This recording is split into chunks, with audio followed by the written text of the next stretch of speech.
स्वागत है आपका न्यूज़ ऑफ इंडिया टू में। इस वक्त आप देख रहे हैं न्यूज़ ऑफ इंडिया टू। इस वक्त हम मौजूद हैं दिल्ली से सटे गाज़ियाबाद के ट्रोनिका सिटी के सामने एक स्थित कॉलोनी जहां पर बहुमूल्य मुस्लिम आबादी है। आप यहां पर देख रहे हैं कि यहां पर तमाम ज़्यादातर उलमा जो है वो इकट्ठा हो गए हैं, एक प्लेटफॉर्म पर आ गए हैं उन नापाक इरादों के खिलाफ, जिन नापाक इरादों के चपेट में जो है भारतीय जो शहीद हुए हैं जवान, उन जवानों के जो है पक्ष में, उनके लिए, उनके सपोर्ट में यहाँ पर खड़े नज़र आ रहे हैं। हम सबसे ज़्यादा जो एक ख़ास बात देख रहे हैं वो ये देख रहे हैं कि पुलवामा में शहीद हुए जवानों को नम आँखों से खिराज अकीदत पेश करते हुए ऑल इंडिया तहरीक अवाम हिंद के तमाम जो है पदाधिकारी और तमाम जिम्मेदार उलमा लोग जो है यहाँ पर एक प्लेटफॉर्म पर एक जगह। इसके साथ साथ हम आपको बता दें कि यहाँ पर और भी दीगर तंजीमों को लोग जो है एक साथ खड़े हुए हैं, उलमा एक साथ खड़े हुए हैं। और आप देखिए यहाँ पर कभी ठंड में ठिठुर कर देख लेना, कभी तपती धूप में जल के देख लेना कैसे होती है हिफाजत मुल्क की, कभी सरहद पर चलकर देख लेना। क्या ज़बरदस्त शेर है, इनकलाबी शेर है। और यहाँ पर देखिए, जब आँख खुले धरती हिंदुस्तान की हो, जब आँख बंद हो तो याद हिंदुस्तान की हो। हम मर भी जाएं तो कोई गम नहीं, लेकिन मरते वक्त भी मिट्टी हिंदुस्तान की हो। ये जज्बा है यहाँ के मुसलमानों का, ये जज्बा है यहाँ के उलमाओं का, यहाँ पे लोगों का। शहीदों की चिंताओं पर हर बरस लगेंगे मेले, वतन पर हम मिटने वालों की यही बाकी निशा होगा। कैसे सोऊं सुकून की नींद में, सुकून से सुलाने वालों के तो शव आ रहे हैं पुलवामा से। ये देखिए क्या ज़बरदस्त यहाँ पर इनका एक अपना दर्द है। सबके चेहरे जो है वो मायूस हैं, आंखें नम हैं। एक दर्द भरी घड़ी में सभी एक साथ एकजुट खड़े हैं। उन लोगों के लिए भी ये यहाँ से एक बड़ा मैसेज है कि जो हिंदुस्तान के अंदर ऐसे मौके पर भी, क्योंकि कल हम जब शामली में थे तो हमने देखा वहाँ पर कुछ असामाजिक तत्व जो है एक नारा लगा रहे थे कि मुल्लों का ना काजी का, ये देश है वीर शिवाजी का। ऐसे नापाक लोगों के लिए और ऐसे साजिश करने वाले लोगों के लिए ये एक मुंह पे करारा तमाचा है कि यहाँ पर आप देखिए कि किस तरह से मायूस चेहरे हैं उनके लिए, जो लोग वतन के लिए मिट चुके, अपनी जान दे चुके। हम जानेंगे यहाँ के कुछ जिम्मेदार लोगों से। बहुत बहुत स्वागत है सर आपका न्यूज़ ऑफ इंडिया टू में। आज आप यहाँ पर इकट्ठा होकर मुज्तमा हुए हैं, सर क्या संदेश देना चाहते हैं और क्या आपकी डिमांड है नरेंद्र मोदी जी से? देखिए, पहली बात तो ये कि जो अजीम सानिया मुल्क पर पेश आया, जो हमारे जवान खामखा जिनकी जानें रायगढ़ चली गई, हम इसकी भरपूर मजम्मत करते हैं और हम उनके और उनके परिवारों के गम में, दुख में, दर्द में सब बराबर के शरीक हैं और हम नम आँखों से उनको खिराज अकीदत पेश करते हैं।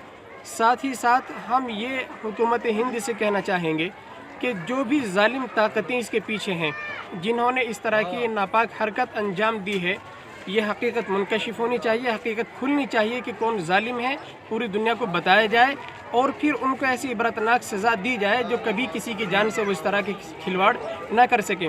और हमारे मुल्क की सिक्योरिटी में जिस तरह की जो भी खामियां बाकी थी, जिसकी वजह से इतना बड़ा सानिया पेश आया, हम हुकूमत हिंद से गुजारिश करेंगे कि इस तरह की खामियों को दूर किया जाना चाहिए ताकि दोबारा इस तरह का सानिया दोहराया ना जा सके।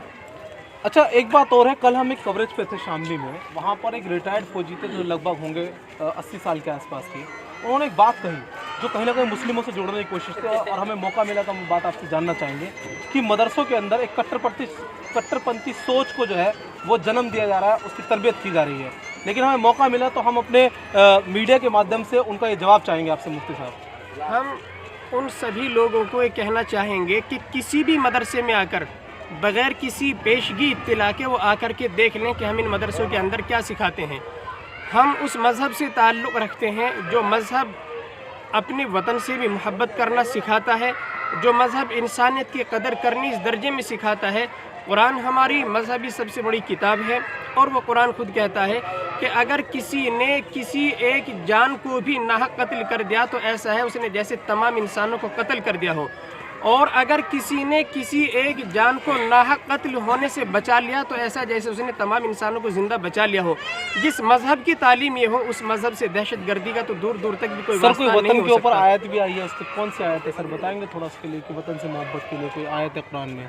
देखिए, अलवतन हुब्बुल वतनी मिनल ईमान, ये हदीस भी पेश की जाती है, लेकिन कि वतन से मोहब्बत करने भी ईमान का हिस्सा है। लेकिन मैं आपको सबसे पहले बता दूँ कि कुरान करीम की एक आयत है, मिन्हा खलकनाकुम वफ़ीहा नुईदुकुम वमिन्हा नुखरिजुकुम तारतन उखरा।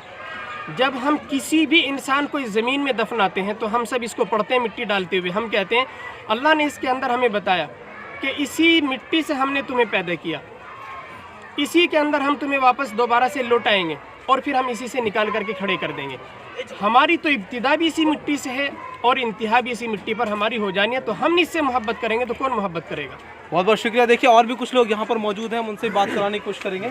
जी, क्या कहना चाहेंगे? ये जो एक नापाक हरकत की गई है हिंदुस्तान के अंदर घुसकर, जो है वो निहत्थे लोगों को एक तरह से कहेंगे जिन्हें मालूम भी नहीं था कि हमारे साथ क्या होने वाला है, उनको उड़ा दिया गया। कैसे मजम्मत करेंगे आप, क्या कहना चाहेंगे? सबसे पहले तो हम उनके लिए खराज अक़ीदत पेश करते हैं। हमारे नौजवान हैं, हमारे मुल्क के सरहद के सिपाही हैं, लेकिन हम ये भारत सरकार से मांग करते हैं कि रक्षा बजट को बढ़ाया जाए।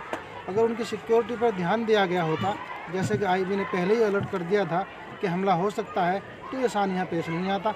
हमें मालूम है दुश्मन तो ताक में लगा हुआ है, वो तो अपने काम पे लगा हुआ है। जब तक हम उसको ठीक से जानकर पहचान कर सबक नहीं सिखाएंगे और अपनी सिक्योरिटी पर ध्यान नहीं देंगे, तब तक ये मामला हल होने वाला नहीं है। इस सरकार से हमारी मांग ये है कि रक्षा बजट भी बढ़ाया जाए, सिक्योरिटी पर ध्यान दिया जाए। ये हमारे जवानों की जान बहुत कीमती है, इसका ज़्यादा से ज़्यादा ख्याल रखा जाए। सर, लेकिन कहीं ना कहीं ये इल्ज़ाम भी आ रहा है कि वहाँ के जो मुस्लिम कश्मीरी हैं उन्होंने कहीं ना कहीं सारे मामले के अंदर साथ दिया, सारे षड्यंत्र में साथ दिया है। जिस तरह से जो है आज चर्चा में हिंदुस्तान में बात की, इसीलिए बार बार कहा जा रहा है कि जो अंदरूनी जो दुश्मन है पहले उनका सफाया किया जाए। तो क्या कहना चाहेंगे? देखिए, हम यही तो कह रहे हैं, हम भी तो ये कह रहे हैं कि इल्ज़ाम लगाने से पहले उसकी तहकीक करें। वो हिंदुस्तान के अंदर का हो या हिंदुस्तान के बाहर का हो, अगर हिंदुस्तान से गद्दारी कर रहा है तो वो गद्दार है, चाहे वो किसी भी, अगर उसके खिलाफ कोई भी सबूत मिलता है तो वो हमारा दुश्मन है। कोई भी ये कह रहे हैं कि वो जवान शहीद नहीं हुए, हम शहीद हो गए। हम जिंदा तो खड़े हैं लेकिन हमारे दिल शहीद हो गए। हम एक अपने जिस्म को लिए हुए खड़े हुए हैं और अभी हमारे तमाम हजरात ये समझो कि अपने रोने को रोक रहे थे, दिल रो रहे हैं। अगरचे एक बात कहूँगा कि बहुत दिनों से सुनते आ रहे हैं, 5 साल करीब हो गए, एक के बदले 10 सर लाएंगे। वो वक्त आ गया है कि अब एक के बदले 10 सर लाइए। हम अपनी हुकूमत से मुतालबा करते हैं कि तकरीबन 50 के करीब शहीद होने जा रहे हैं। उन सब के बदले हमें कम से कम 1-2 दिन के अंदर 500 आतंकवादियों के सर चाहिए। हमारी जो है अपनी हुकूमत से मुतालबा है। जो मुस्लिम आवाम का रुख पलट सकते हैं क्योंकि आप उनके सरपरस्त होते हैं, तो सर ऐसे मौके पर आप पूरे देश के मुस्लिमों को क्या संदेश देना चाहेंगे, क्या कहना चाहेंगे? क्या अगर ज़रूरत पड़ी तो ऐसे में, क्या अगर ज़रूरत पड़ी दूसरे मुल्क से जिहाद करने के लिए, तो क्या आप हुक्म करेंगे कि दूसरे मुल्क से जिहाद करें? जी, मुसलमानों की जान की कुर्बानी की ज़रूरत पड़ रही नहीं, बल्कि हम तो चाह रहे हैं कि हमें कहा जाए कि हम सरहदों पर जाएं, हमें पेश किया जाए सरहदों, हमें पेश किया जाए। हम चाह रहे हैं, तमाम उलमा खड़े हुए हैं, हम चाह रहे हैं कि हमें पेश किया जाए आगे। जी, कुछ कहना चाहिए? क्या कहना चाहेंगे? देखिए, इनको हम दिखाएंगे कैमरा पर्सन के सामने कि बहुत इनके कहीं ना कहीं चेहरे से महसूस हो रहा है कि बहुत गम है। क्या कहना चाहेंगे? उस बच्चे का बयान है तो उसने मासूमाना ज़बान में कहा कि पापा शहीद हो गए, अब मैं भी जवान बन के जो है शहीद होने के लिए जाऊंगा। और आपने जो सवाल किया था कि हुक्म किया जाए, हुक्म नहीं, सिर्फ अब इशारे की देर है। इस तरह से जो ये हिंदुस्तान को निशाना बनाया जा रहा है, जिन जवानों की मेहनत और कुर्बानियों से हम चैन की नींद सोते हैं, और उनको जो है इस तरह से बिल्कुल कि उनके मासूम बच्चे और उनकी बहनें माएँ सब तड़पती रह गई हैं। हम उनके लिए भी और मुल्क की सेहत के लिए भी अपनी जान, एक जान नहीं अगर 100 जानें भी कुदरत हमें दे तो हम इसकी हिफाजत के लिए 100 जानें कुर्बान करने के लिए तैयार हैं।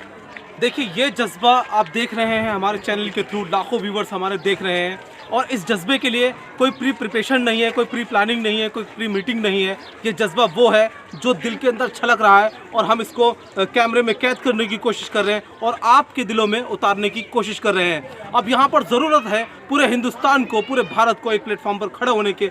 ऐसे घड़ी में एक साथ आकर जो है पड़ोसी मुल्क से, बल्कि उस गद्दार मुल्क से टक्कर लेने की जिसने नापाक हरकत करी है। अगली भी जो सीरीज हमें मिलती रहेंगी, हम आपको लगातार ये दिखाते रहेंगे। आप बने रहिए न्यूज़ ऑफ इंडिया ट्रू के साथ। मैं कैमरा पर्सन शुएब के साथ पत्रकार फुरकान सलमानी, लोनी।